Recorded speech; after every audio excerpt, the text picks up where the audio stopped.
Good evening. Welcome to my podcast entitled The Wright Experience. I'm Dr. William T. Wright Jr., and it is my pleasure to once again bring you another episode of this show. Over the last 23 years or so, I've had the pleasure of getting to know some amazing leaders throughout this country. Tonight is no exception. Tonight is episode 4 of The Wright Experience. I have another outstanding guest. I first met this leader in 2015 when I first became superintendent of the Hertford County Public School District. She came to assist me with some evaluation materials as a part of a team, and very shortly after I arrived back in North Carolina. Since then, I've watched her progress as a leader at the school district level and now as a leader at the state level. My guest tonight is Dr. Catherine Edmonds. Dr. Catherine Edmonds recently joined the North Carolina Department of Public Instruction this year as Deputy Superintendent of the Office of Equity, where she ensures all of the state's education systems approach all decisions through an equity lens. She brings more than 28 years of experience in public education in North Carolina, both at the K-12 level and higher education level. Prior to serving as superintendent for Elizabeth City Pasquotank Public Schools, she also served as superintendent of Bertie County Schools, the director of educational leadership and development, and director of the NC Principal Fellows Program at the University of North Carolina System. Prior to assuming that position in higher education, Dr. Edmonds had an extensive career in K-12 education, both on the local and state level, and she was named Teacher of the Year at her school in 2001. Dr. Edmonds earned her Bachelor of Science degree in Mathematics Education from North Carolina A&T State University. We'll forgive her for that. She holds a Master of School Administration and a Doctorate of Educational Leadership from North Carolina State University. And at this time, I'd like to welcome Dr. Catherine Edmonds to the Wright Experience. Welcome, Dr. Edmonds. Thank you. I'm excited to be here. And thank you so much for sharing where I received my undergraduate degree, Aggie Pride. That was hard for me to do. Also, tell me about the family. Got a new addition and so forth. So a little bit about the family before we get going here. Yeah, so that is kind of the highlight of my day and my life. My son and daughter-in-law are in Elizabeth City, and the new addition is my grandson, Troy, who is just my everything. So thank you for asking so I could share about Troy. And how old is he now? He's still baby size. Yeah, he will be 1 on May the 2nd. All right. Got a birthday coming up soon. Great. Absolutely. Well, tonight we've got some questions for you. And again, thank you. I know you've got a very busy schedule, but thank you for taking the opportunity to talk with us a little bit. And we'd like to start right into giving you an opportunity to enlighten our viewers. So what are the specific responsibilities of a Deputy Superintendent of Equity and Innovation? So I'll start with the areas that fall within the Office of Equity, and that is educator recruitment and support, the residential schools, agency schools, the ISD, Exceptional Children's Program, testing and accountability, and then of course we have the Office of Equity that we're going to grow those pieces out. And so primarily my responsibility, and you shared this, is to ensure that any work that we're doing within the department is looked at through an equity lens. Also partner with stakeholders to ensure that the public education system is positioned to achieve equitable academic outcomes for all students in North Carolina. Paying particular emphasis on building partnerships and programs to develop an equitable education system that ensures every child has an equal chance of success within our state. And we're talking about over 1 million children statewide, aren't we? So yes, we are. That's a tremendous task, So in your journey thus far, your bio mentioned about 28 plus years in experience in education. What are some of the accomplishments as a leader over those 28 years that you've had that you're most proud of? Wow. So there are so many that I would love to share. There have been accolades that I've received, but I think the main accomplishments that I see is when I'm able to give students a voice. So when I was in Bertie County as the superintendent, I worked alongside, at the time it was Commissioner Bazemore, but now it's Senator Ernestine Bazemore. Senator Bazemore and I worked together to develop a program for junior board members. So we had junior members on our Board of Education that were sworn in, but we also had junior commissioners, and they sat around that table and they gave input to decisions. I truly believe that if we're going to help our next generation be the next generation, then we have to provide opportunities for them, and we have to show them that their voice does matter. So that was one piece that I was extremely excited about. And one of the young ladies that was one of our junior commissioners actually worked for the city after she graduated high school. And that's an opportunity that she may not have received had she not been a part of that program.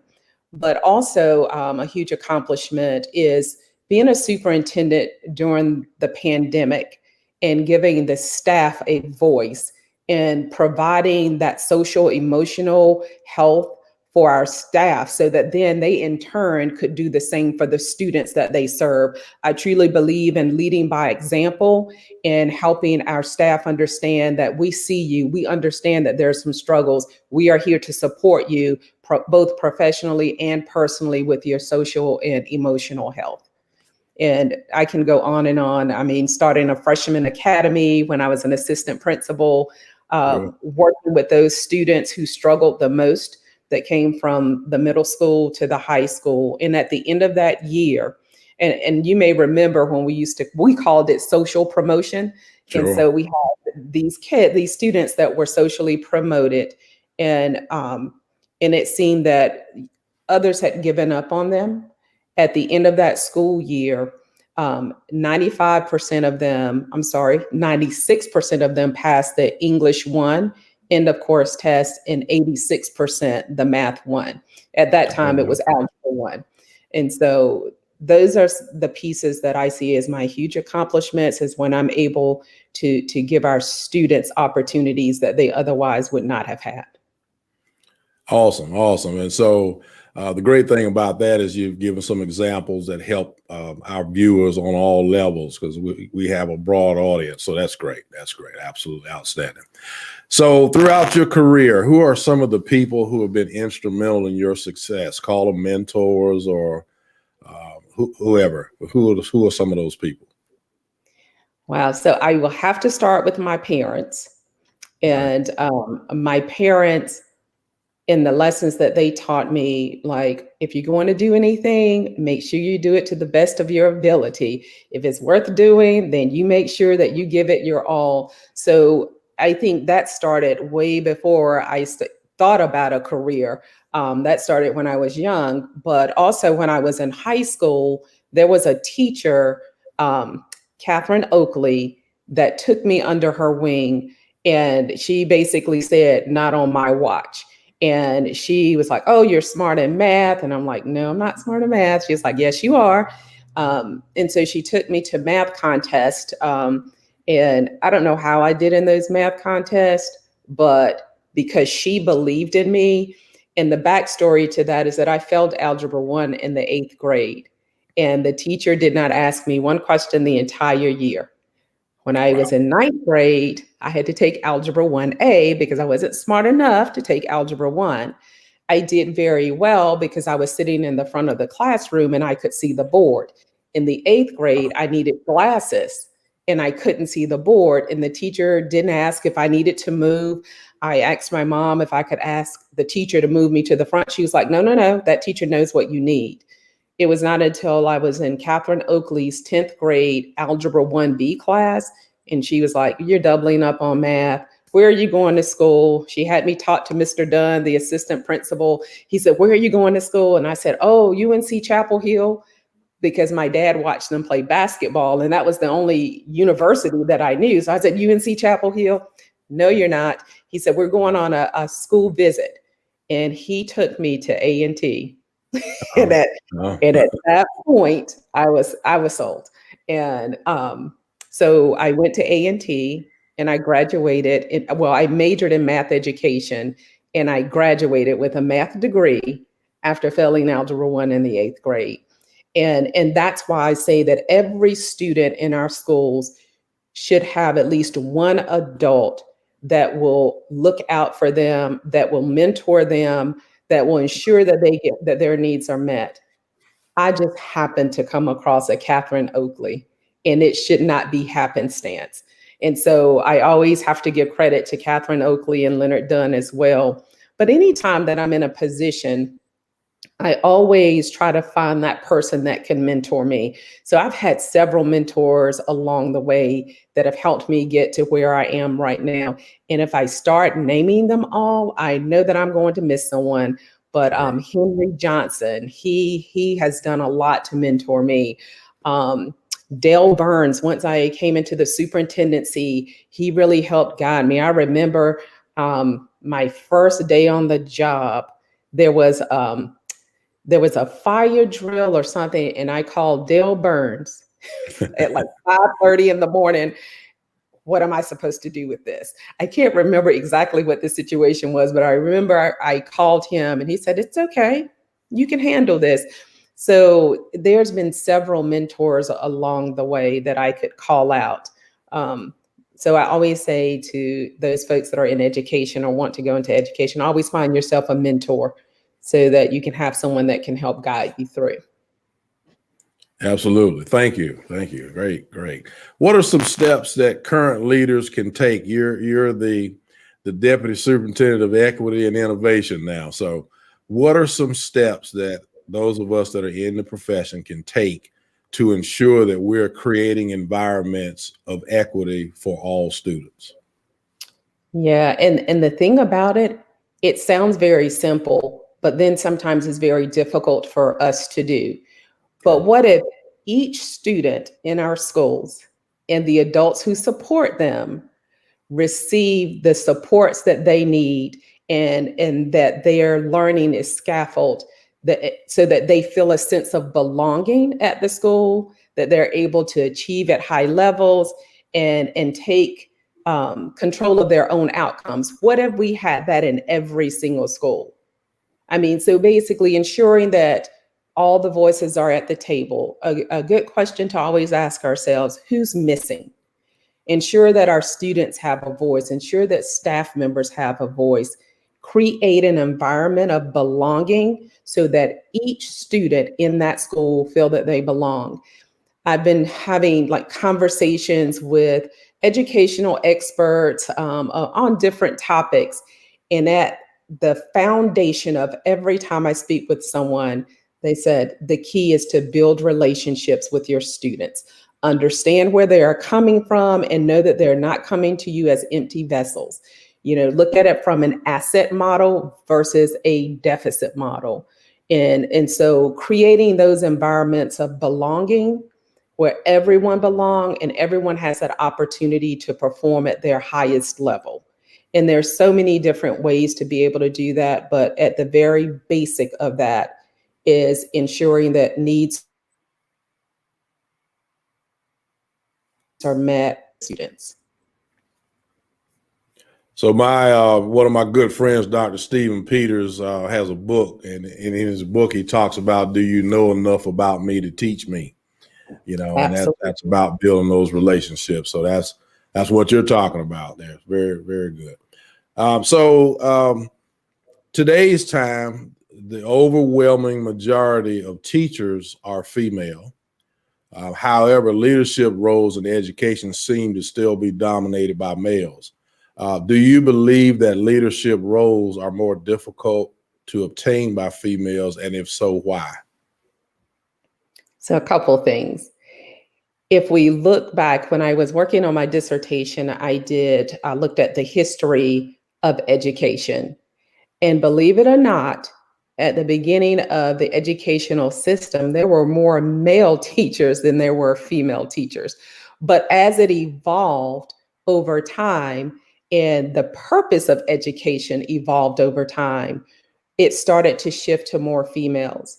And so when we look at the data right now, we have about 76% of all of the K-12 teachers in the United States are women. And that's a report that was put out in 2018. And only 31% of district superintendents are women, and only 11% are women of color. And when we look at the principalship, and we know that being a high school principal is typically the path to becoming a district leader. 68% of elementary school principals are women, and 67% of high school principals are men. And so when you look at that path that you take to become a superintendent or a district leader, women are typically not in those positions. I was a high school principal, but you can see that that's not, wasn't typical. And I tell people, I heard a speaker say this one time, that she's a glass ceiling survivor, right? So you break through that glass ceiling and you're the survivor. And so being a superintendent, a Black female superintendent, I consider myself a glass ceiling survivor. And yes, I do still feel that that glass ceiling is alive and well. And so we have to work with mentoring. And we see a lot of programs out there now to really push women into leadership, and some programs that are for women of color to be pushed into leadership. And so I do feel that the glass ceiling is alive and well, and that we all have to do our part to help support the females that are in those positions or help guide them in that path. And in North Carolina, we're in a little better shape than we were in that vein. In 2010, during my doctoral dissertation, I did a study on African American male superintendents. But across the state, there were 10 African American male superintendents, 2 African American female superintendents out of 115 districts. So the numbers are growing in that respect, but as you said, we still got a long way to go and need to keep pushing forward. Good leadership is good leadership. So. Exactly, and I wonder, post-pandemic, what will it look like? What will the workforce look like when we know that we have to address the social emotional health of students and staff, while at the same time addressing the academic piece? I just wonder, what will the shift be? Or will there be a shift? There may not be, but it will be interesting to see post-pandemic, because we know that there's been some movement, especially, when we talk about North Carolina, there's been movement in North Carolina around superintendency during the pandemic, and how many superintendents, I think the last I heard, it was like 80 superintendents with 5 years or less, and 30 that are new to the superintendency in North Carolina, the pandemic. So it'll be interesting to see how that rolls out. It will. So people that are getting into education, I've got a post-pandemic question coming, but I'm gonna give you one between those two. How about that? So what are some tips that you would give to people who aspire to lead in the field of education? So these are people that might be viewing our podcast here who are interested in becoming educational leaders. What are some tips you'd give them? Yeah, so one tip would be, make sure you understand the power in empowering others, because you can't do this work alone. And if you try to do this work alone, you'll look behind you and there's no one following you. And so being able to empower others to buy into your vision is going to be huge. And you have to have a vision. I used to say to the principal fellows, what is going to be different for the students in that building, because you are the leader. So you have to understand your why. You don't become a leader just to have the title. You have to understand, why am I getting into this work, and how will that benefit the students that I'm going to serve? but also being able to build relationships. That is huge. And you're going to have internal and external stakeholders, and building those relationships and getting to know your community will definitely be huge for you. But also having balance in that. So knowing that you can't be everything to everybody if you don't take care of yourself. And I think another would be having a growth mindset. You won't know everything. No one knows everything. I used to tell my staff, look, if I'm the smartest one around the table, then we have a problem. I mean, I want them to push me. I want them to give me pushback in a very respectful and professional way, because at the end of the day, we're here for students. And that being comfortable with being uncomfortable is always a huge one. Put yourself out there, because those are your opportunities for growth, is when you're uncomfortable. There you go. In the Hertford County Public School District, we call that all in for learning. I expect all hands on deck. So that's what you're talking about.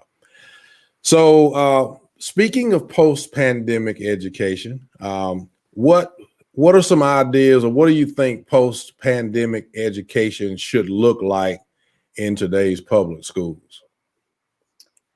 Wow. And that is a big question, because the pandemic has really kind of shaken up education the way that we knew it, right? So when we talk about like, oh, we want to be, 21st century technology, and we were saying this right before the pandemic happened, at what point in time could you have an entire country shift from teaching face to face? We called it from the classroom to the cloud, to teaching remotely.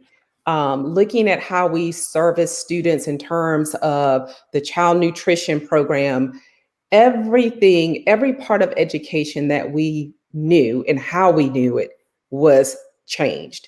And so as we look at post-pandemic, some people's like, oh, I can't wait until this is over so we can go back to the way it was.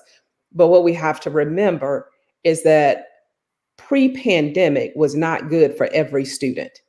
So how do we capitalize on the pandemic as we move forward and rethink what education could look like?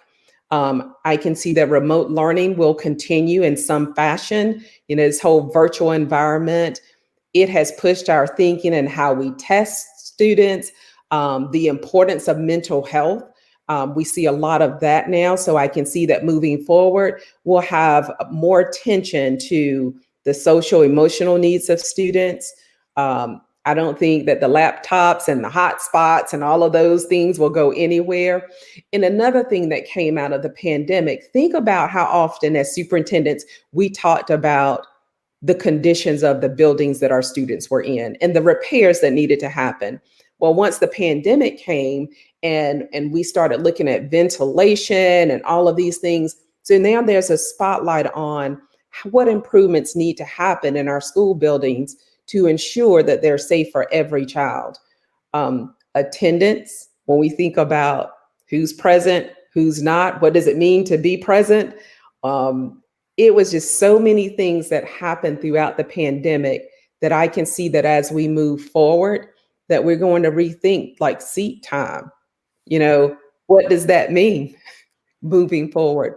So I think we have a great opportunity ahead of us to really rethink and reshape education so that so each child's needs can be met. And we know that there were inequities prior to the pandemic, and we know that the pandemic just magnified what those inequities are and were.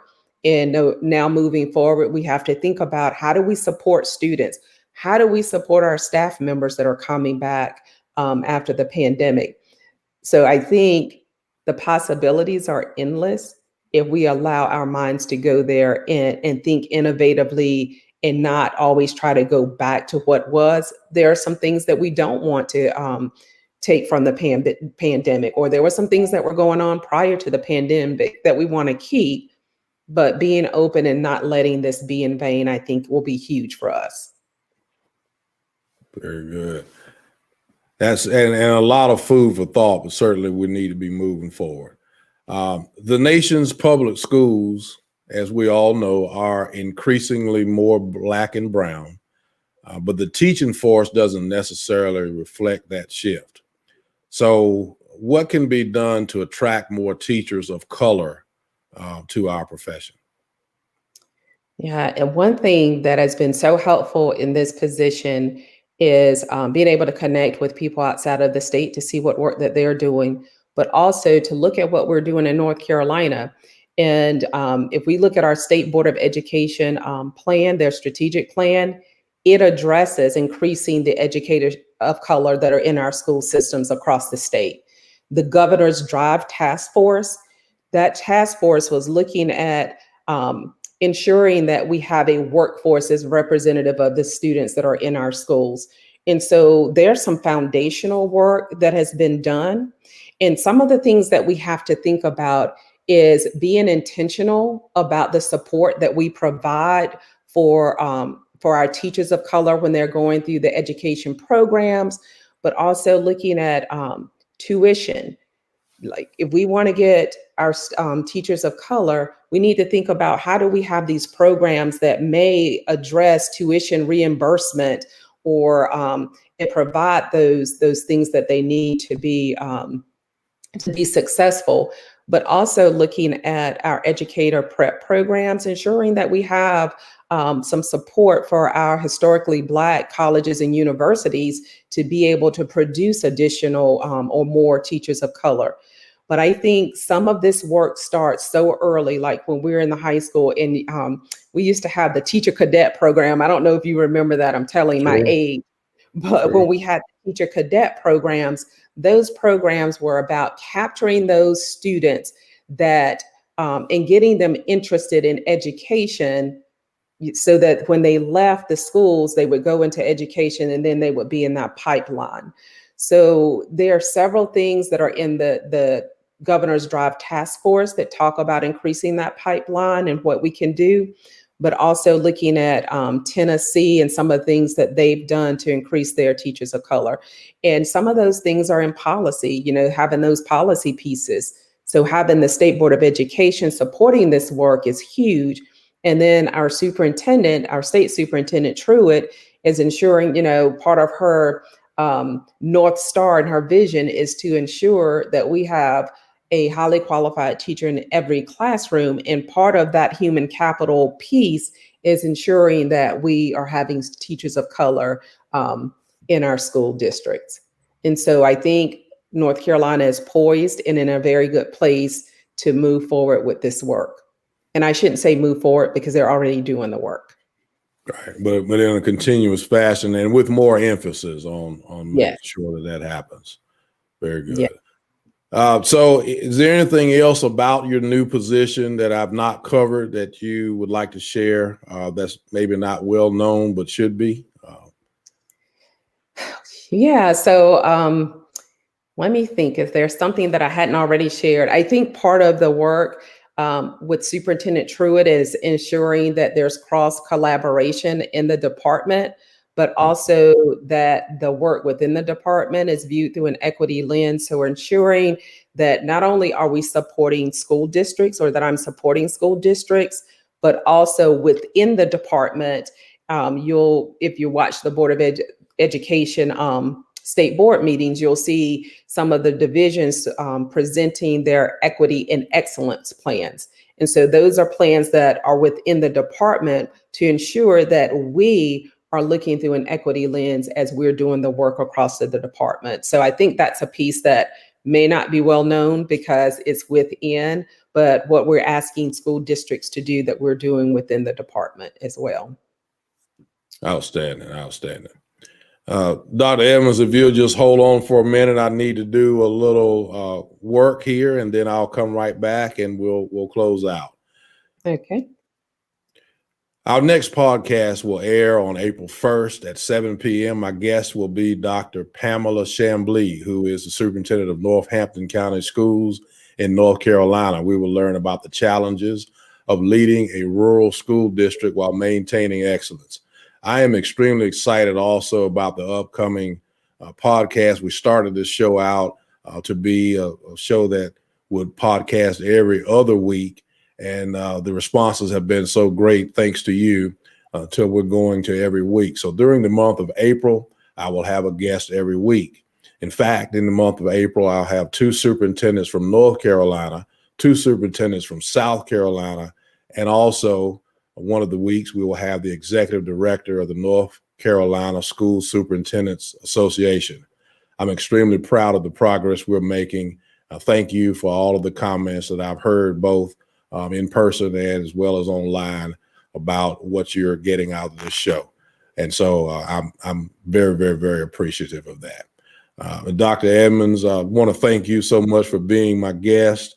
I appreciate your willingness to be a part of the Wright Experience. We are so very, very proud of you and all of your accomplishments.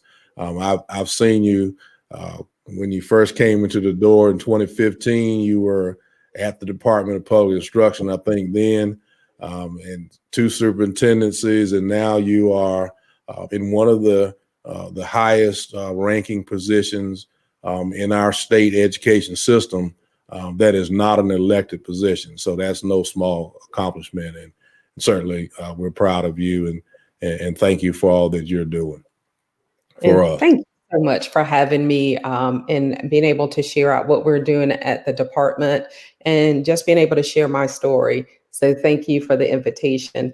And I'm sure, I hope that I'll be invited back. You will absolutely be invited back. And for my audience, I sure hope that this podcast serves to motivate us all to be better. And certainly we'll have you back on this platform at a later date, Dr. Edmonds. You have a free invitation to come whenever you get ready. Thank you. Thank you to my audience. Thank you very much for watching. And please, by all means, go on YouTube and make sure that you click like and subscribe. That helps us out and helps us know that you're out there watching it, that these podcasts are indeed important to you. Thank you. Good evening.